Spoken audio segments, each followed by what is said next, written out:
How we doing? Enjoying the quarantine all across the country? Thought I'd bring you with a little bit of a review or some reading material that you can check out. I'll leave a link below. And if you're interested in this type of content, I like to review my favorite products and service, talk about affiliate marketing, ways to make money online, work from home, anything along those lines, then smash the subscribe button, hit the bell. But today, I was going through some old stuff because I didn't have much to do, so I went through this book, The Millionaire Next Door, by Thomas Stanley and William Danko. They were two PhDs who went on a study in the 90s to model America's millionaires, and they're very thorough about it. And they found that the perception that most people have about millionaires is far different than what is actually true. Most people think of flashy cars and jewelry and big fancy houses, and that is actually very, very rare. Most millionaires drive old beat up cars and have a small house.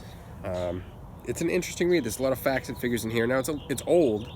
I think it was published in the 90s, 96, so it's a little outdated, but it also goes over what they do for jobs in businesses. A lot of them were either employed, boring jobs, welders, no offense, it's pretty repetitive, or they were small business entrepreneurs. And there was a not a majority, but a number of them that were like doctors, lawyers, accountants, those kind of things. But I mean, some were, I think, auctioneers, people that auction stuff.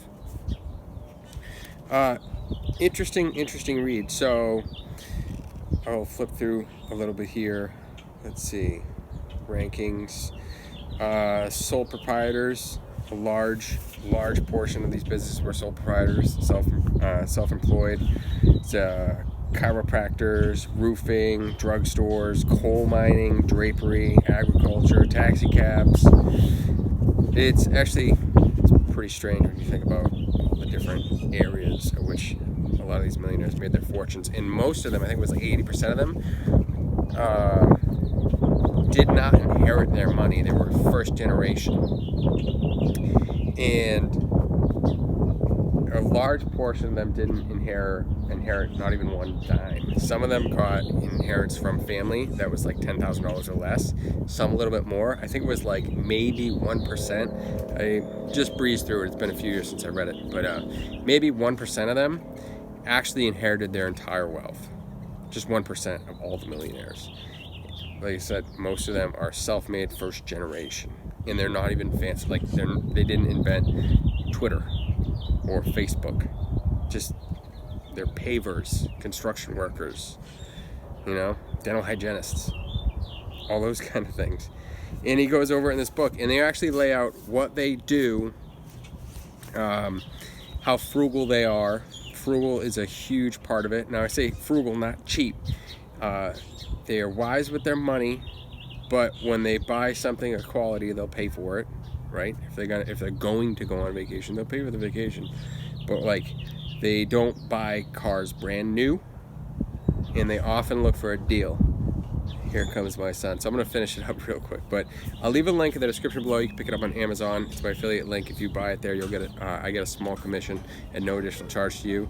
You could probably get it used for like $2, to be honest, unless you want a brand new copy. But here it is.